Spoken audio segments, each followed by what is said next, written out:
Welcome to Therapy in the Great Outdoors, the podcast where we explore the business and practice of nature-based pediatric therapy of all kinds. If you're an outdoor-loving pediatric practitioner in the fields of occupational, physical, or speech therapy, social work, or mental health, this podcast will help you start and grow a successful nature-based practice or program. I am the ever honest, always 100% real, you'll hear it all on this podcast, Dr. Laura Park Figueroa. I'm a pediatric OT with over 20 years of experience, and I run a thriving nature-based practice with profitable locations in 2 different states and multi-six figures in revenue. I also host the free online community at therapyinthegreatoutdoors.com to help you pursue your nature-based therapy dreams too. Are you ready to take action on those dreams? Let's jump in.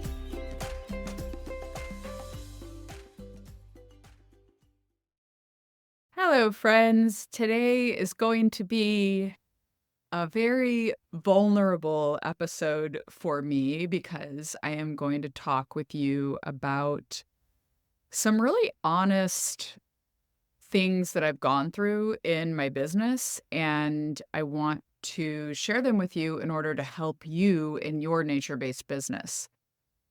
So I'm going to be throwing everything I've learned about marketing kind of out the window to take you behind the scenes of what's been going on and sharing some recent reflections I've been having on an offer that I have had out in the universe for the many months, actually, since early this year.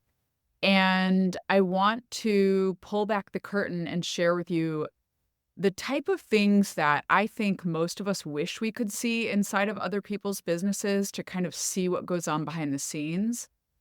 And I want to encourage you that no matter how many systems you have in place, no matter how organized your business is, no matter how great your team is, no matter how efficient you are as an entrepreneur, all businesses are messy behind the scenes. All businesses. I don't care what anyone looks like on social media. All businesses are messy behind the scenes. That is just the nature of entrepreneurship and the nature of running a business. It's a living, growing thing that will never be perfect, okay? So I do, though, always feel a little weird when I share these type of things on the podcast and on my old podcast, Mind Your OT Business, which is all about business. I try to do a good mix here on this podcast of nature-based practice and therapy content related to working outdoors with kids, as well as things to support you in your business. But I do feel a little bit nervous when I share these things because I'm totally willing to share them. I'm a very transparent person. I like to I actually feel most myself when I'm sharing authentically like this. But I will say that sometimes it is hard to feel like I'm the only person who kind of shares publicly about the mess ups that I've made in my business. So if you find yourself judging me as you hear this, it likely is because you have not run a business for 9 years and have not made some of these mess ups. So I hope that if you do find yourself kind of going into critical mode or judging me when you hear these things, I hope that at least you can take the lessons from my experiences and apply them in your own practice to maybe save you from making these mistakes in yours. That is always my goal, is to, when I share mistakes, is to support you in your practice to not have to make these mistakes as well. So, but if, you've been in business for any length of time, you have experienced some fail learns. So I try to frame them as fail learns to remind myself that there's learning in the midst of failure. And you will hear some of my reflections on my learning in this episode. So I have made some big mistakes in my time as an entrepreneur over the last 9 years in my nature-based practice, but I also had many years of experience before that kind of running a solo practice as a occupational therapist on the side of other work that I was doing. So I've always seen private clients in my career. For the last 20 years, I've been seeing private clients. So I have experienced a lot of failure, and probably the biggest fail learn of my entire career was a live event that I hosted several years ago with another business coach where I felt very sidelined and ignored during the entire 6-month planning process that we had planning this really large event. And then I had to deal with the fallout when all of my fears came true about how people at the event would respond to an offer that we made, and I lost over 20K in that endeavor. I was depressed for at least a month after that event, and I still have such strong emotions about it, even though it's like I feel shame and I feel embarrassment. There's so many unresolved emotions for me about that event, and I share this to say that you can have these big things that you feel like are failures and actually still continue to carry on and continue to grow your business even when you have these massive kind of public. That was a very public failure on my part. And still, I won't go into details here, but I still have such regrets about it, and I feel like I learned a lot that I take with me into my business decisions now going forward. So this year, a lot of those emotions have come up again, but the thing that I am going to talk about on this podcast is this fail learn from this year is that I've been planning an in-person retreat all year. So I started planning it in January, I think, and kind of announced that I was going to be doing registration. It's happening in November. You may have heard me mention it on the podcast. It's a nature-based business retreat. But I'm going to give you some of the background into this and explain some of my learning in the process of having this enrollment not go very well. And so I had originally planned to do an episode kind of talking about things that can make your nature-based business successful and, 3 things that every nature-based therapist needs to have a successful practice or whatever. And I recorded it and it just felt so like what the marketing gurus would tell me to say to people when you're not having a ton of enrollment on something that you offer. And I scrapped it and decided I wasn't going to publish it. And I'm recording this for you instead because this is what I really want to say to all of you. So I've been planning this event, and my first plan, the original plan, which some of you may know, was to host a nature-based pediatric therapy retreat to go deeper into elements of the Contigo approach with people who had already taken the Contigo program. So Contigo is my nature-based therapy certification and mentoring program, and we've had about 140 people go through the online program. And my idea was I was going to hire experts. I would not be the one speaking. And I wanted to gather like a bunch of multidisciplinary therapists to have this incredible event in the Redwoods in California, right by the Pacific Ocean, and make this just a time of nature connection and learning how to really go deeper in how we can support children in therapeutic ways in nature.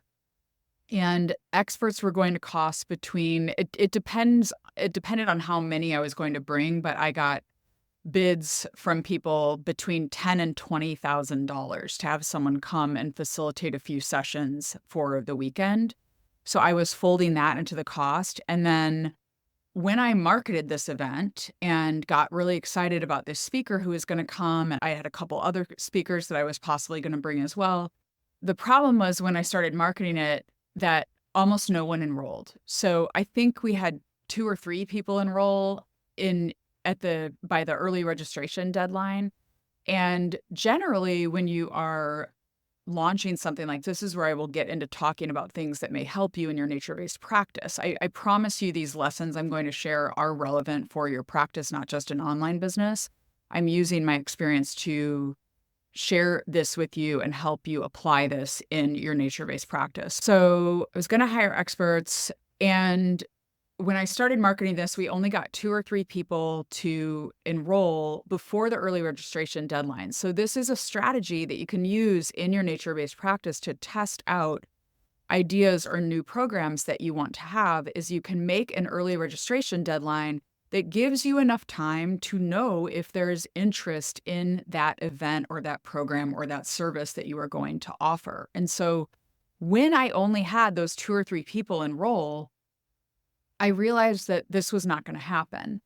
And this brings me to lesson number 1, which is to really know how many people are in your target market. So I feel like I should have known this. I feel so silly sharing this because I feel like I should have known this before I actually decided to do this, but the market was so tiny for what I was offering. I purposefully was limiting it only to people who had taken the Contigo program, and when there's only 140 people or so who have taken it, a few of those even being my employees. So that meant I needed like at least 20% of my entire market to sign up for the event, for the retreat, in order to even break even. So retreats at places like this, the place that I'm hosting it, are very expensive. So my minimum contract that I have to, the minimum that I'm on the hook for when I plan a retreat, for when I plan this retreat at this specific, specific retreat center is $12,000 for a 3-night retreat. So I have to pay $12,000. When I sign that contract, I have to pay $12,000 regardless of how many people sign up. So I, as the retreat host, take on the liability of I trust that I am going to be able to get enough people to sign up at a certain amount of money in order to break even and hopefully make money. Like I do tell you guys this all the time. As a business owner, you should be paid for your time and paid a going rate for your time.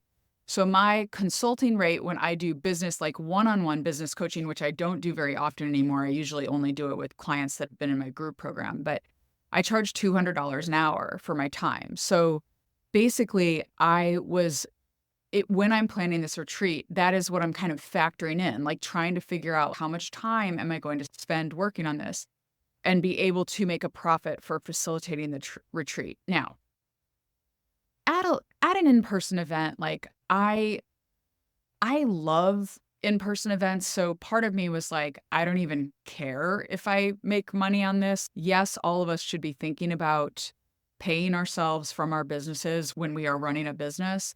But also, this to me just lit me up and made me really excited to be with nature-based therapists in this beautiful place and be learning about nature-based therapy with one another and like supporting our work together and all of us growing in our work. So basically, going back to that point of lesson 1, sorry, I got a little off track there. You need to know how many people are in your target market because from whatever that target market is, really consistently, my experience has been with my programs that only 1% to 2% of people on your email list may be actually ready to buy the thing that you have on offer at the time that you're offering it, with the time working for their schedule, and them being able to have the money to pay for it at that time, and them not having anything scheduled on that day, all the things, right? This goes for a service too, if you're marketing to families. So for example, I have 700 people on the Contigo waitlist, but every time I open Contigo for enrollment, only about 15 or 20 people enroll. Now, we've only been doing cohort-based enrollment again for the last year or so, so this may change a little bit, but basically that's 2% of people that enroll. And other people may have different numbers for this, but I'm just sharing you, again, my numbers. So my experience has been that a teeny tiny number of people, even if you don't do the 2% number, a teeny tiny number of people that you may have on your email list or that you may be marketing to in the general public for a service that you're going to offer, a teeny tiny number of those people may be ready to actually buy and have the capacity to do it at that time. So after I had only a very few people enroll for that early registration deadline, I decided it was time to pivot. And I actually almost titled this episode like How to Know When to Pivot in Your Business, because a lot of what I'm going to talk about now will be related to knowing when to follow your intuition about pivoting and making a different decision in your business and how to do that. So lesson number 2 is that when you need to pivot, it is a good time to really evaluate what you want to be known for in your business. So I really felt like a failure when this initial kind of idea of this nature-based retreat did not really it wasn't, like, enthusiastically enrolled in by all the people I was marketing to. But I never would have known that if I didn't try. It was like, okay, I had to reach out to a few people to tell them I was pivoting, but if I had never had that reflection process, I never would have really been forced to reflect upon what do I want to be known for. And I've worked with a business coach who has asked me this question about a year ago. And what do you want to be known for? And immediately when I was asked that, I said, I want to be known as the person to go to if you want business coaching for your nature based business. So I would love to be working with people who aren't even therapists, maybe who are running service based businesses or businesses with adults or, not just pediatric therapists even. Now, do I market to pediatric therapists? Yes, because that's what I know. That's what all of my resources are created for pediatric therapists because it's what I know in my own business. But I would love to be known as the nature-based business coach. And so when I had that time to reflect, I realized that the original retreat I was planning actually wasn't aligned with that goal. And so I pivoted to make it a nature-based business retreat. And when I decided to make this pivot, right, and change the focus of the retreat, like it's still at the same beautiful place, it's still with the same type of people really, because I love you all. I love nature-based pediatric therapists. Like y'all are such heart-centered, kind people who just want to do such good in the world. And I really love helping you all learn how to think strategically about your businesses and grow your businesses to serve more people. It gives me such joy to do this work. So for me, pivoting to run this as a nature-based business retreat was actually invigorating and exciting to me. And I realized that the November dates that we had for the retreat were actually perfect for annual review of your business. You kind of had almost 11 months of the year to review up until that point, and then do some annual planning for the coming business year. And so I enthusiastically made this website for the nature-based business retreat, and I started promoting it in my emails. And on this podcast, you probably heard me mention it. And people were so excited. People were DMing me on Instagram. People were emailing me back with encouraging words. I'm so excited you're doing this. But almost all of those people said that they couldn't come for whatever reason. And I was just heartbroken because so many of the people that I thought would enthusiastically come and be excited about it couldn't come for whatever reason. Some had babies recently, or some were due to have babies at that time, or some had their kid's first birthday, or some had another event like a wedding that same weekend or another conference they were attending that exact same weekend. So none of it was people. Everybody was saying, well, if you do it next year, I'll come. And honestly, I don't know if I'm going to do it next year. You guys, I originally thought this would be an annual thing, but given how hard it has been to get people enrolled, we're gonna take it. We'll just see, okay? I'm not sure. So basically, with 1 week left for registration at time of this recording, so next August 1st is the deadline. So with 1 week left, we only have 4 people confirmed attending.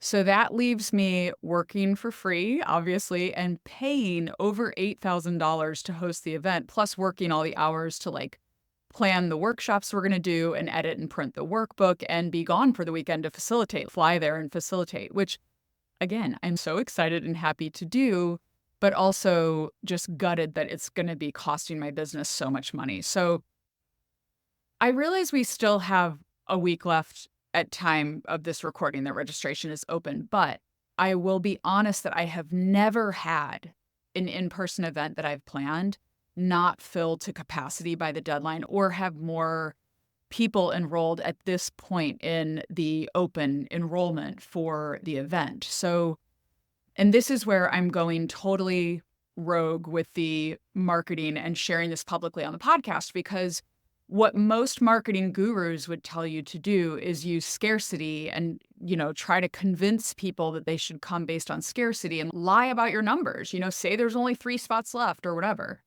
And I'm deciding to go the opposite direction and be honest with you all and share with you all what is actually going on in my head behind the scenes as I've done this enrollment. So I've had to sit with the question of why for the last several weeks. Did I do something wrong? Is it my marketing? Should I have done it the way the gurus say to do it with all these webinars and getting people to do it early registration discount only by this date or whatever? Should I have talked more about it on social media? Should I have done this big email campaign about it, which I guess I still have time to do and maybe should try, but I don't know that I will.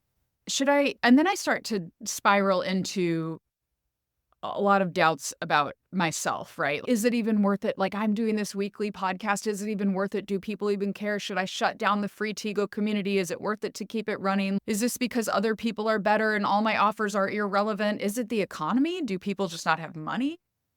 And finally, one of the last questions I ask myself is, do maybe nature-based business owners just don't have as successful of businesses as I think they have? And I actually think there is some validity to that question. I don't think many of my other questions are valid, but these are the things that go through our heads, right? I know that you all can relate to this because when we put ourselves out there and take a risk as entrepreneurs, it brings up all of these emotions, right? And questions of our own self-worth. So I know that this retreat, and what I often share with y'all is that when you have these mindset issues, you need to tell yourself what you know, like preach to yourself what you know, tell yourself the truth, the things that you know are true. And I know the value is here for this retreat. I know that if people come to this retreat, they will have a much more successful business in 2025.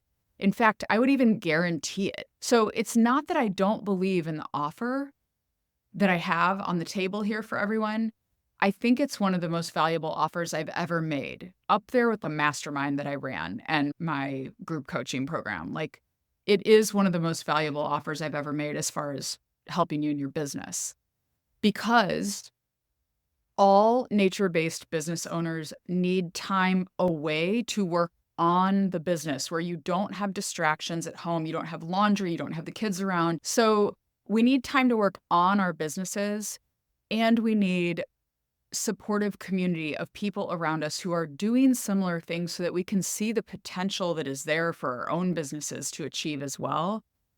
And finally, I've been really leaning into this idea of accountability lately to get stuff done. Like, I'm having people in my group coaching program actually post their quarterly goals and post what their revenue was if they're comfortable doing that. I never want people to be super uncomfortable and feel pressured, but I do lean in now to this idea of when you share publicly, it holds you accountable to get things done in your business. So I know this retreat is valuable, and I still have this vision in my mind of a beautiful time of like inspiration and nature connection, like downtime together, like just laughing. And I joked on the website, like eating dark chocolate because I love dark chocolate, preferably with peanut butter, and like really focused time and breakthroughs on working on our businesses together. And I see people leaving this retreat refreshed and like ready to grow in the next year, like starting the next year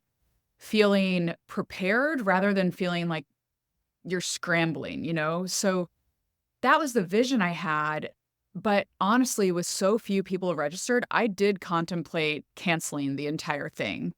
And I messaged the retreat center, but I could not get out of the $12,000 contract. So I just told my husband, I was like, you know what? I'm going to serve the crap out of these people. Like, I'm just going to give it my all. I'm going to serve these people who are coming well and really it'll give me time, like intensive one-on-one time with people.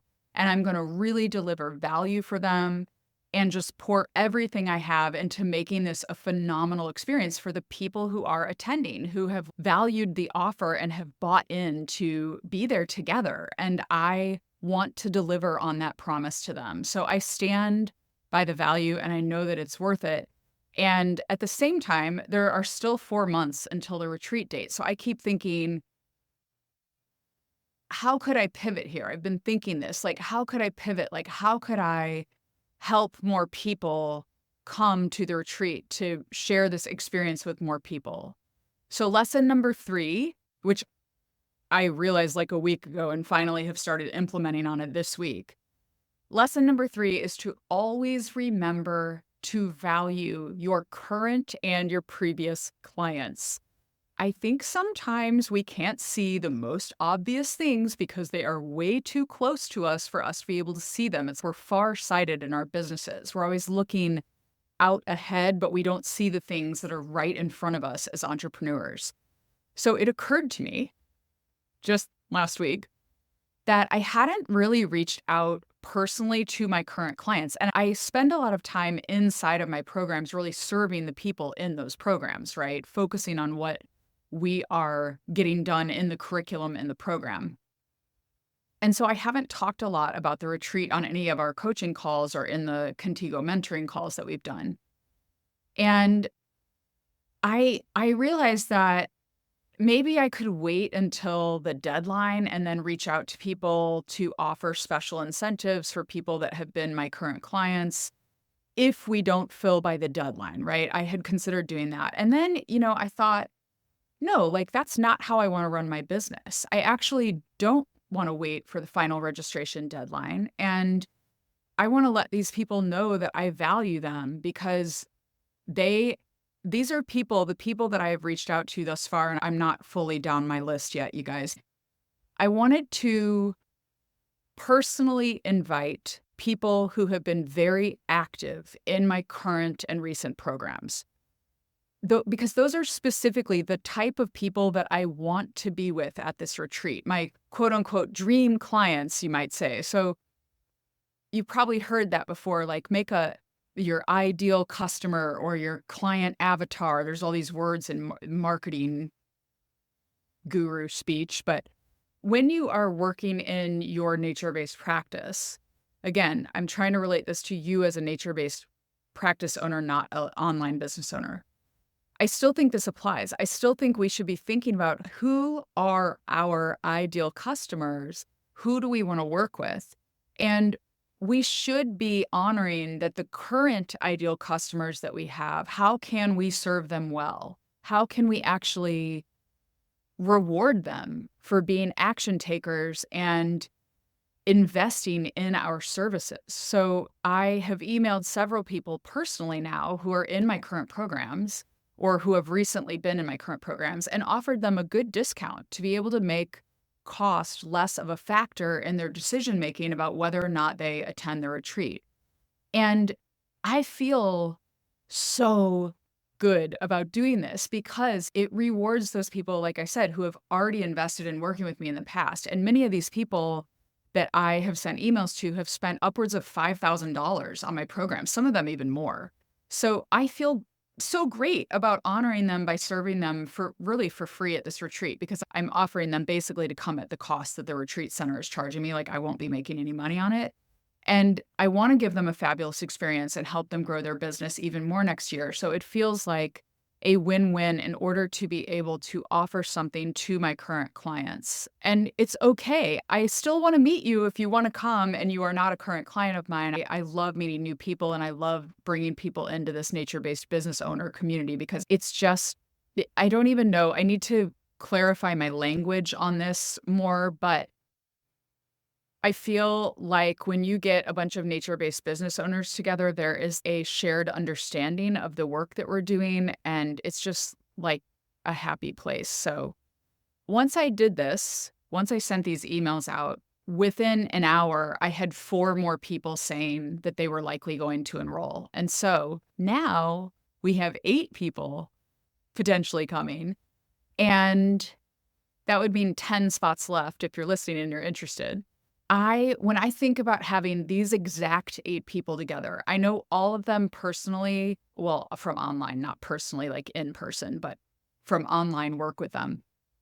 Or one of them I know from in-person stuff in Berkeley. But I know 7 of the 8 of these people personally, and I just feel like my heart is so full thinking of these specific 8 people being together.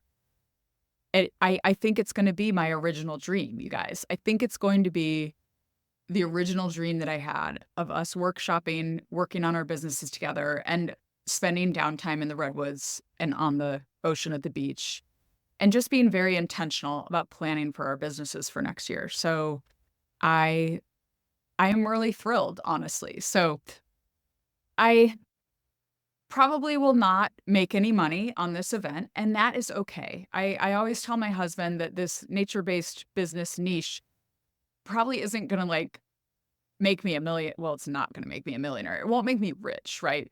But I love it so much that I could do it until I die. I When I think of the impact that it will have in the lives of children, like, it's a ripple effect, right? If I help business owners to grow their businesses in their local communities, it connects exponential number of kids to nature than I could do just on my own, even in my own business. I mean, I wanna grow my own business as well, which I'm doing, but it makes my heart happy, and I feel like it's work I could do until I die. Like, I could do this as a 80-year-old lady, honestly. I mean, someday I might wanna retire, but, you know. So I'm super happy that this retreat looks like it is shaping up to be what I had originally dreamed it to be, even if I am not going to make any money on it, but I can't wait to do it. I still can't wait to do it. I've been looking forward to it and I'm excited. So, another thing I may do, actually, I had written down here to share with you guys, is offer the opportunity to other pediatric therapists I know who might want to come, because when we're doing annual planning, that's something that is every business can benefit from, right? And I know a couple of pediatric therapists in the area that I would also just really love to have there. So I'm going to send those emails out to y'all. If you, I don't think they listen to the podcast actually, but if you're listening, be expecting emails from me because you know who you are probably. So I'm feeling so hopeful now. And I feel like a huge burden off of me actually having shared this with all of you publicly on the podcast. So I just feel I always try to follow my heart in business and do what feels authentic to me. And so I feel great about this episode. The last lesson, the very last lesson, number 4, from this fail learn that I've had is to not be afraid to do what you love to do in your business. This is going to be different for every single therapist listening to this. You might be someone like me who really loves the business side of things. You love doing the business pieces of your practice, and it sounds horrible to say, you don't love as much the direct service, right? That sounds so bad to say. You guys know I don't mean that I don't like working with kids, but it is very hard to both be providing the services in your business and be running the business. So it is very difficult to do that, especially the more your business grows. So that might be actually a good episode for me to do, like a whole episode on that topic and assessing yourself to decide. But you kind of know in your gut, I think, what you like to do. And I want to give you freedom to think about what gives you joy and what really lights you up and what feels like it is not work to you. When you do certain tasks in your business, what feels like it is just not work? It comes so easily to you, the hours fly by. So an example for me is right now we are doing a massive revamp of the entire Contigo certification process. And I am like in my element doing it. I love it. I love the process of thinking through educating people and how to do that best and how to create really meaningful learning experiences for people.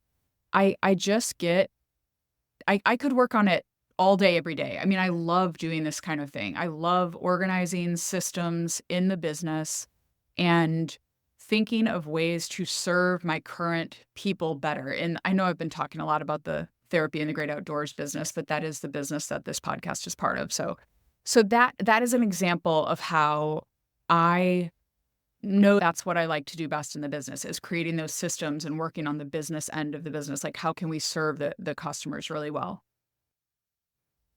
Do more of what you really love to do in your business. It will make your work so much less stressful.